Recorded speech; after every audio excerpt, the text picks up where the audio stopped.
வாழ்க வளமுடன். என்னோட பேர் மகேந்திரன். நான் இப்போ நண்பர்களோட எதிர்பாராத விதமாக சபரிமலைக்கு பயணம் பண்ணுற மாட்ட ஒரு சூழல் அமைஞ்சிருந்தது. அவங்க எல்லாம் இருமுடி கட்டி பாத யாத்திரை போனாங்க. அப்போ வண்டியில் இடம் இருந்த காரணத்தினால என்னுடைய நண்பன் என்னையும் வாடா அப்படின்னு சொல்லி கூட்டிகிட்டு போனான். கூட்டிகிட்டு போகும்போது நானும் மலைக்கு போகிற மாட்டோம் ஒரு சந்தர்ப்ப சூழ்நிலை. 18 படியில் மட்டும் ஏறல, ஏன்னா இருமுடி கட்டல. இருமுடி கட்டினாதான் அதில் ஏற முடியும். இல்லாட்டினா பின்னாடி வழியா போய் சாமி பார்க்கலாம் அப்படின்றது போல சொல்லி கூட்டிட்டு போனாங்க. நானும் சாமி பார்த்துட்டு வந்தேன். அப்படி அங்க போகும்போது அது அற்புதமான ஒரு யோக நுட்பம்.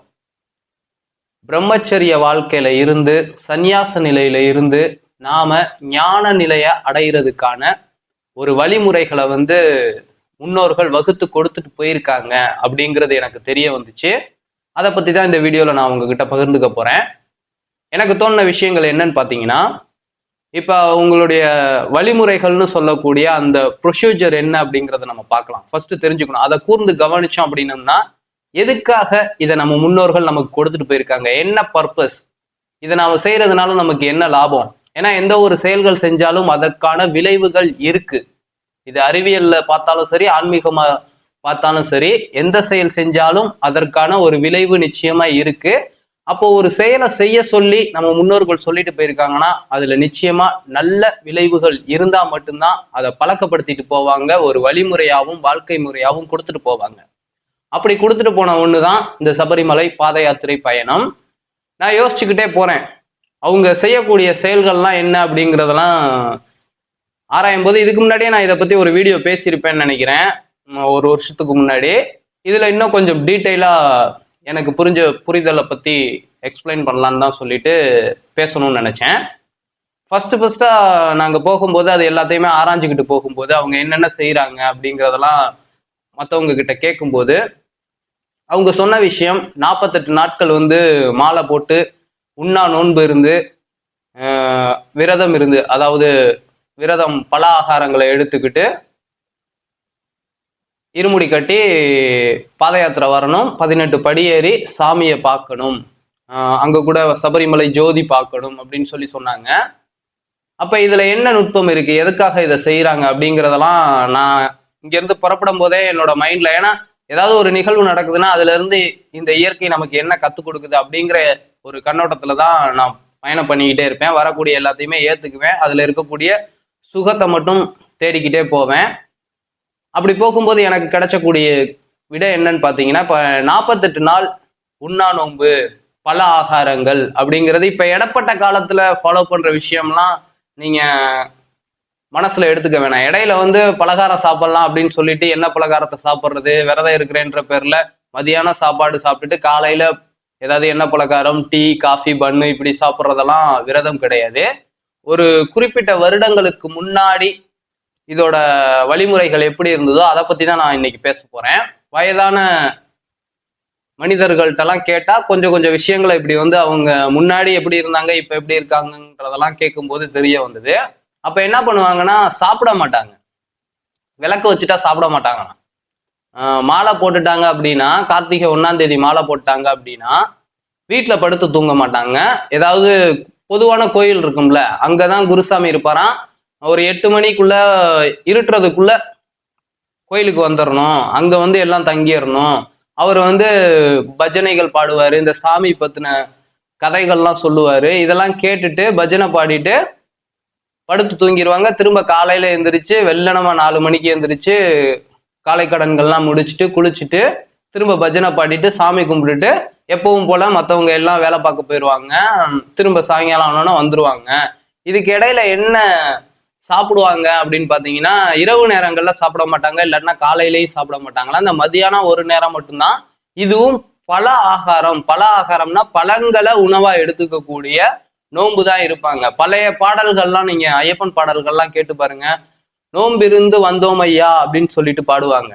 நோன்பு அப்படிங்கிறது சாப்பிடாம இருந்துட்டு ஒரு நேரம் மட்டும் சாப்பிடுறது, இல்லாட்டினா 2 நேரம் மட்டும் சாப்பிடுறது. வயிற்றுக்கு ஒரு 16 மணி நேரம் ஃப்ரீ. இப்ப காலையில பழம், ஒரு பழம் 2 பழம் எடுத்துக்கிறாங்க, இல்லைன்னா நீராரம் எடுத்துக்கிறாங்க. மத்தியானம் பசிக்கு தகுந்த மாட்டம் பழங்கள் எடுத்துக்கிறாங்க அப்படின்னா ஒரு 2 மணிக்கு மேல சாப்பிட மாட்டாங்க, 3 மணிக்கு மேல சாப்பிட மாட்டாங்க. திரும்ப மறுநாள் காலையில தான் ஒரு 16 மணி நேரம் வயிற்றுக்கு ஃப்ரீ விட்டுருப்பாங்க.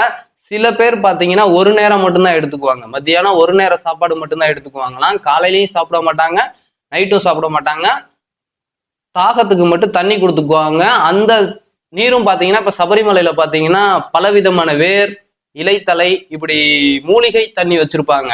அதை வாங்கிட்டு வந்து குருசாமி வச்சிருப்பாராம். அதை தான் அந்த கோயில்ல வச்சிருப்பாரு. அதை தான் குடிக்கணும் அப்படின்றது போலலாம் சொல்றாங்க. அப்ப என்னன்னா உடல்ல இருக்கக்கூடிய கழிவுகளை வெளியேற்றுறதுக்கான ஒரு யோக நுட்பத்தை ஒரு 48 நாள் கையாளுறாங்க. எப்படி மாலை போட்டு விரதம் இருக்கிறது மூலமா இயற்கை பல உணவுகளை எடுத்துக்கிறாங்க.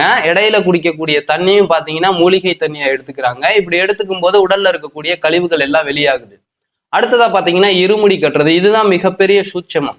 இருமுடி கட்டி தலையில தூக்கி வச்ச வாக்குல நடந்து போகணும். அதுவும் மலைக்கு அடிவாரத்துல தூக்கி தலையில வச்சாங்கன்னா போய் அங்க சாமி பாக்குற வரைக்கும் இறக்க மாட்டாங்கன்னா அப்படியே தலையில வச்ச வாக்குல நடந்து போவாங்களாம். இதை நல்லா கூர்ந்து கவனிங்க. நீங்க வந்து ஒரு பொருளை வந்து ஒரு இடத்துல வச்சு தூக்கிட்டு போறீங்க அப்படின்னா அதோட அழுத்தம் வந்து இருக்கிற இடத்துல மனம் போய் உட்காரும். அவங்க வந்து இருமுடி அப்படின்னு சொல்றாங்க. அதுல வந்து முக்கண் இருக்கு. முக்கண்ல ஒரு கண்ணை ஓட்ட போட்டு உள்ள இருக்கக்கூடிய தேங்காய் தண்ணியை எடுத்துட்டு அது என்னது நெய் ஊத்தி திரும்ப அதை மேல மோல்டு பண்ணி அதை தான் இருமுடின்னு சொல்லி கட்டி தூக்கிட்டு போறாங்க. இது 2 பை போல இருக்கு. அதை தலையில வச்சு கட்டி கொண்டு போறாங்க. இதுல என்ன ஒரு யோக நுட்பம் அப்படின்னு பாத்தீங்கன்னா நமக்கு வந்து 3 நாடி இருக்கு. முக்கண் அப்படிங்கிறது போல 3 நாடி இருக்கு. இடக்கலை, பிங்கலை, சுழுமுனை. இந்த இடக்கலையும் பிங்கலையும் தான் நமக்கு அதிகமா வேலை செய்யும். சுழுமுனை அப்படிங்கிறது எப்பயாவது ஒரு தடவை இந்த இடக்கலையில இருந்து பிங்கலைக்கு மாறும்போது ஒரு செகண்ட்ல இருந்து ஒரு 5 செகண்டுக்குள்ள வேலை செய்யும். இந்த 3 நாடியும் வேலை செய்யணும். இது 3 வேலை செஞ்சாதான் மனிதன் அடுத்த பரிணாமத்துக்கு அறிவின் வளர்ச்சிக்கு போக முடியும். உடம்புல இருக்கக்கூடிய சக்கரங்கள்லாம் ஆக்டிவேட் ஆகும் அப்படிங்கிறது யோகத்தோட தத்துவம். அப்ப இவங்க வந்து இருமுடி கட்டுறேன் அப்படின்னு சொல்லிட்டு அந்த தத்துவத்தை அதுல வச்சிருக்காங்க. முக்கண், 3 நாடி, நம்மளுடைய ஆக்கினை கண் திறக்கிறதுக்கான செயல்களுக்கு அதை தூக்கி தலையில வச்சுக்கிட்டு நடந்து போறாங்க. ஒரு 7 கிலோமீட்டர் இல்ல 48 கிலோமீட்டர் பாதையில பயணம் பண்றாங்க அப்படின்னா அழுத்தம் ஃபுல்லா தலையில இருக்கும். அவங்க மலை ஏறும்போது மலை ஒரு செங்குத்தான நிலையில இருக்கும்போது கால்கள் 2ம் ஈக்குவலா வேலை செய்யும். அதாவது 2 பக்கத்து மூளையும் நமக்கு இயக்கப்படும். இந்த மூளையும் இயங்கும், இந்த மூளையும் இயங்கும். அப்ப என்ன ஆகும்னா இடக்கலை, பிங்கலை இது 2ம் இல்லாம சுழுமுனையும் ஓப்பன் ஆகுறதுக்கு. ஏன்னா 2மே சரிசமமா ஓட ஆரம்பிக்கும்ல. இருமுடி அப்படிங்கிறது 2 காத்தையும் முடிச்சு போடுறது. முடி அப்படிங்கிறது முடிச்சுன்னு சொல்லுவாங்க, இணைக்கிறதுன்னு சொல்லுவாங்க. இப்படி தூக்கி வைக்கிறது மூலமா நம்ம அதை தலையில சுமந்துட்டு நடக்கும்போது 2 பக்கமும் 2 பாகமும் 2 மூளையும் வேலை செய்யறதுனால இடக்கலை, பிங்கலை 2ம் ஆக்டிவேட் ஆகுது. இது 2ம் இணைக்கப்படுறதுனால இணைஞ்சிச்சுன்னா எங்க இணையும்? சுழுமுடை நாடியில இணையும் அப்படிங்கிறது நம்ம ஏற்கனவே பார்த்தோம். அரச மரத்துக்கு அடியில எல்லாம் பாம்பை வந்து பின்றது போல சிலைகள் வச்சிருப்பாங்க. இந்த ப்ராசஸ் வந்து இயற்கையா நடக்குது. இந்த ஒரு அறிவியலுக்காக தான் இந்த ஒரு செயலை செய்ய சொல்றாங்க. இப்ப 48 நாள் உடம்புல இருக்கக்கூடிய கழிவுகள் எல்லாம் வெளியேறிச்சு, நச்சு பொருட்கள் எல்லாம் வெளியேறிடுச்சு. பல ஆகாரங்களை அதாவது பழங்களை உணவா எடுத்துக்கிட்டு உடம்ப வந்து தூய்மை செஞ்சுட்டாங்க. ஒரு 48 கிலோமீட்டர் நடக்கும்போது இருக்கக்கூடிய உப்பு சத்தும் காலில் அங்கங்க கொப்பளிச்சு வெளியில வந்துடும். உடல் வந்து தூய்மை ஆயிருச்சு. அடுத்ததா இவங்க செய்யக்கூடிய செயல்கள் மூலமா பிராணாயாம பயிற்சி, நம்ம உடம்புல இருக்கக்கூடிய 3 நாடியும் ஒன்னா இணையுது. இருமுடி அப்படிங்கிறதுல தத்துவம் அதுதான். நம்ம 2 மூச்சுக்காற்று ஓட்டத்தையும் ஒன்னா இணைச்சு 3ஐயும் ஆக்டிவேட் பண்றது. எங்க அழுத்தத்தை வச்சு அவங்க கவனம் வைக்கிறாங்க? இப்ப நீங்க ஒரு மலையில ஏறும் போதும் இறங்கும் போதும் உங்களை நீங்களே கவனிச்சு பாருங்க. 5 புலன்களும் பாத்தீங்கன்னா உங்களுக்குள்ள திரும்பி இருக்கும். ஏன்னா ஒவ்வொரு காலும் ஃபர்ஸ்ட் எடுத்தோன்னு தெரியாது. ஒரு குறிப்பிட்ட தூரம் நடக்கும்போது கால்கள் 2ம் வலிக்கிறதுனால மூச்சு காத்துல கவனம் நிற்கும். ஏன்னா மூச்சு அதிகமா வாங்குவோம். அப்ப அந்த மூச்சுல இயற்கையா நம்மளை நாமளே அறியாம நம்மளுடைய எண்ணத்தை கொண்டு போறோம் பக்தி மார்க்கத்தின் மூலமா. இப்ப நீங்க அப்படி உள்முகமா திரும்பும் போது உங்களுடைய 5 புலன்களும் உங்க உடம்ப கவனிச்சுக்கிட்டே இருக்கு. நீங்க மலை ஏறுற வரைக்கும் கொஞ்சம் கொஞ்சமா ஏறும்போது ஒவ்வொரு செகண்ட்ஸும் உங்க உடம்புல நடக்கக்கூடிய இயக்கங்களை வந்து கவனிக்க ஆரம்பிக்கிறீங்க. அப்போ புலன்கள் எல்லாத்தையுமே உங்க பக்கத்தா திருப்புறீங்க. திருப்புறது மூலமா அந்த மனம் வந்து ஒருநிலைப்படுது. அழுத்தம் உச்சந்தலையில நம்ம இருமுடியை தூக்கி வச்சிருக்கிறதுனால அங்க கிடைக்குது துரியம், ஆகினை ஆக்டிவேட் ஆகுது. இப்படி ஆக்டிவேட் ஆகுறதோட ஒரு குறிப்பிட்ட மணி நேரங்கள் நீங்க நடந்த ஒரு 2 மணி நேரம் இல்ல 1 மணி நேரம் ஆகுதுன்னு வச்சுக்கோங்க மலை உச்சி போற வரைக்கும். அதுக்குள்ள இந்த ப்ராசஸ்லாம் நடந்து உங்க உடம்புக்குள்ள ஒரு சூப்பர் பயோமேக்னெட்டிக் பவர்லாம் எனர்ஜியா உள்ளுக்குள்ள உருவாகுது. வேதிப்பொருட்கள்லாம் நிறைய நடக்கும். இப்ப உங்களுக்குள்ள நீங்க கவனம் வைக்கிறதுனால உங்களை நீங்களே உள்ள கவனிக்கிற மாட்டோம் ஒரு சூழல் உருவாகுது. அதனால உங்க உடம்பெல்லாம் புத்துணர்ச்சி அடையும். மேல போனோம்னா என்ன பண்றாங்க அப்படின்னு பாத்தீங்கன்னா 18 படி. இந்த 18 படி ஏறிதான் சாமி பார்க்கணும் அப்படின்னு சொல்றாங்க. இந்த 18 படி அப்படிங்கிறது வேற ஒண்ணும் கிடையாது. 5 புலன்கள் உங்க முகமா திரும்புது, அது உங்களுடைய கட்டுப்பாட்டுக்கு வந்தது. இறைவனை பார்க்கறதுக்காக அதை திருப்புறீங்க. சோ உங்க 5 புலன்களையும் இறைவனை நோக்கி திருப்பிட்டீங்க. அடுத்ததா பாத்தீங்கன்னா 6 குணங்கள்.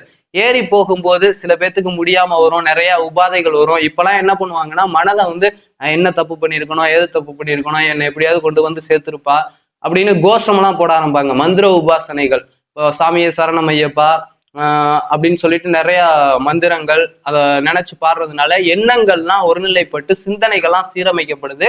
ஆசைகள், பேராசை, சினம், கடும்பற்று, முறையற்ற பால் கவர்ச்சி, உயர்வு தாழ்வு மனப்பான்மை, வஞ்சம் இப்படின்னு சொல்லக்கூடிய தீய குணங்கள் அங்க எரிக்கப்பட்டு அதுக்கு தகுந்த மாற்றம் நேர்மறையான ஒரு சூழல்ல இருக்கிறதுனால இப்ப பேராசை அப்படிங்கிறது நிறைமனமாகவும், சினம் அப்படிங்கிறது பொறுமையாகவும், முறையற்ற பால் கவர்ச்சி அப்படிங்கிறது கற்பு நிறையாகவும், உயர்வு தாழ்வு மனப்பான்மை அப்படிங்கிறது நேர்நிறை மனமாகவும், வஞ்சம் அப்படிங்கிறது மன்னிக்கக்கூடிய குணமாகவும் மாற்றம் அடையுது. இப்படி மாற்றம் அடைகிறதுனால 5 புலன்கள் கட்டுக்குள்ள வருது, 6 ஆசைகள் வந்து சீரமைக்கப்படுது.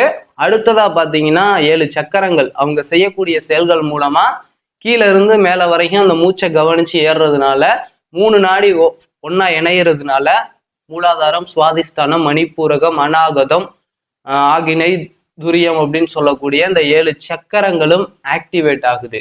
5 புலன்கள், 6 குணங்கள், 7 சக்கரங்கள், மொத்தம் 18 படிநிலைகளை அவங்க ஏறி கடந்து போய் இறைவனை பார்க்கிறாங்க. ஜோதி ரூபமா இருக்கக்கூடிய அந்த ஐயப்ப நிலையை பார்க்கிறாங்க. ஐயப்பன்னா என்ன? பாலகன், 16 வயது பாலகன், கல்யாணம் ஆகாத ஒரு பாலகன், அந்த நிலையில அமைதியா உட்கார்ந்து இருக்கிற ஆளு, ஜோதி ரூபமா ஜோதி தரிசனம் கொடுக்கக்கூடிய ஆளு. அப்ப இந்த நிலையை நம்ம உள்ள இருக்கக்கூடிய 5 புலன்களை உள்முகமா திருப்பி 6 குணங்களை சீரமைச்சு 7 சக்கரங்களை ஆக்டிவேட் பண்ணிட்டோம் அப்படின்னோம்னா நமக்குள்ள ஒரு ஜோதி தெரியும். அதை நீங்க பார்த்துட்டீங்க அப்படின்னா எப்பவுமே 16 வயது பாலகனாவே இருக்கலாம் அப்படிங்கிற அற்புதமான சூட்சமமான ஒரு யோக நுட்பம். இதை வந்து தெரிஞ்சோ தெரியாமலோ பக்தி மூலமா மனிதர்கள் செய்ய ஆரம்பிச்சுட்டாங்க. ஒரு குறிப்பிட்ட காலம், ஒரு 18 வருட காலம் எடுத்துக்கிறாங்க அவங்க. ஏன்னா எடுத்த ஒரு வருஷத்துலயே எல்லாருமே அந்த பாலக நிலைய முக்தி நிலையை அடைய முடியாது. இதெல்லாம் மனசுல வச்சு நம்ம முன்னோர்கள் சொல்லி கொடுத்தபடி சரியா ஃபாலோ பண்ணி போனாங்க அப்படின்னா ஒவ்வொரு வருஷமும் அவங்க செய்யக்கூடிய செயல்கள்ல மேம்பட்டுக்கிட்டே வருவாங்க. பல ஆகாரத்தையே ரெகுலரா உணவா எடுத்துக்க ஆரம்பிச்சிருவாங்க. தினமும் காலையில வெள்ளனமா எந்திரிக்க ஆரம்பிச்சிருவாங்க. ஏதோ ஒரு பாடல் பாடுறது மூலமா யோக பயிற்சிகளை செய்ய ஆரம்பிச்சிருவாங்க. வருஷத்துக்கு ஒரு தடவை ஏறி இறங்கும் போது சக்கரங்கள்லாம் ஆக்டிவேட் ஆகும்போது அதுல வரக்கூடிய இன்பங்களை திரும்ப திரும்ப அன்றாடம் அனுபவிக்க ஆரம்பிச்சிருவாங்க. இப்படி 18 படிநிலைகளை 18 வருஷம், ஒவ்வொரு வருஷத்துக்கும் ஒவ்வொரு படிநிலைகளை கடக்கிறது போல அவங்களையே அவங்க சரி பண்ணிக்கிட்டாங்க அப்படின்னா 18வது வருஷம் பரிபூரண நிலை குரு நிலைய அடைஞ்சிருவாங்க. அவங்க முக்தி நிலையை அடைஞ்சிருவாங்க. பாலக நிலை, மார்க்கண்டேய நிலையை அடைஞ்சிருவாங்க. இந்த நிலையை அடைஞ்சிட்டாங்கன்னா மற்றவங்களையும் அந்த நிலைக்கு கூட்டிட்டு போறதுக்கான குருஸ்தானம் அவங்களுக்கு தரப்படுது. அதனாலதான் குருசாமி. இதெல்லாம் முறையா அவங்க என்ன காரணத்துக்காக உண்டு பண்ணாங்களோ அதுபடி செய்யறவங்களுக்கு ஒத்து வரும். இன்னைக்கு மாலை போட்டு மலைக்கு போயிட்டு வந்துட்டு மறுநாள் காலையிலேயே ஒயின் ஷாப் கடையிலையோ இல்லாட்டினா கண்டது கடையில திங்கிறதுலையோ உயிரினங்கள்ல ஜீவகாருண்யம் இல்லாம அதை உணவா எடுத்துக்கிறதுலையோ கவனம் செலுத்தினாங்க அப்படின்னா அவங்க போகாம வீட்டுக்குள்ளேயே இருக்கிறது நல்லது. என்னன்னா முன்னோர்கள் வந்து முட்டாள்கள் கிடையாது. ஏதோ ஒரு காரணத்துக்காக ஒரு விஷயத்த கொடுத்துட்டு போயிருக்காங்க. ஏன் எதுக்குன்ற ஒரு எண்ணம் தனக்குள்ள உருவாக்கி அவங்க செய்யக்கூடிய செயல்களோட விளைவு என்ன கொடுக்குது, எதுக்காக இது நம்ம முன்னோர்கள் நமக்கு கொடுத்துட்டு போயிருக்காங்கன்னு தெரியாம சும்மா ஒரு பொம்பை போல ஜடம் போல போயிட்டு வந்தாங்க அப்படின்னா அவங்க போகாம இருக்கிறது நல்லது. புரிஞ்சுக்கிட்டு போனாங்கன்னா அவங்களுக்கு அது பலவித அதீத பலன்களை கொடுக்கும் அப்படிங்கிறது என்னுடைய கருத்து. நான் போயிட்டு வந்தது மூலமா எனக்கு தெரிஞ்ச விஷயம் இதுதான். ஆனா இன்னமும் பலவிதமான அற்புதங்களை இதுக்குள்ள முன்னோர்கள் நுழைச்சு வச்சிருப்பாங்க. நம்மளுடைய அறிவுக்கு இது மட்டும்தான் புரியுது. இது போல அடுத்தடுத்து பல விஷயங்கள் தெரிஞ்சிச்சுன்னா அவ்வப்போது நான் வீடியோ மூலமா அப்லோட் கொடுத்துக்கிட்டே இருக்கேன். இந்த வீடியோ உங்களுக்கு பயனுள்ளதா இருக்கும்னு நினைக்கிறேன். என்னுடைய கருத்து இது. உங்களுடைய கருத்து என்ன? நான் சொல்றது சரியா இருக்கும்னு நினைக்கிறீங்களா? இல்ல வேற எதுவும் விஷயங்கள் உங்களுக்கு தெரிஞ்சிருந்ததுன்னா அதை பத்தின டீட்டெயிலையும் கீழே கமெண்ட்ல தாராளமா சொல்லலாம். அடுத்த வீடியோல சந்திக்கிறேன். வாழ்க வளமுடன்.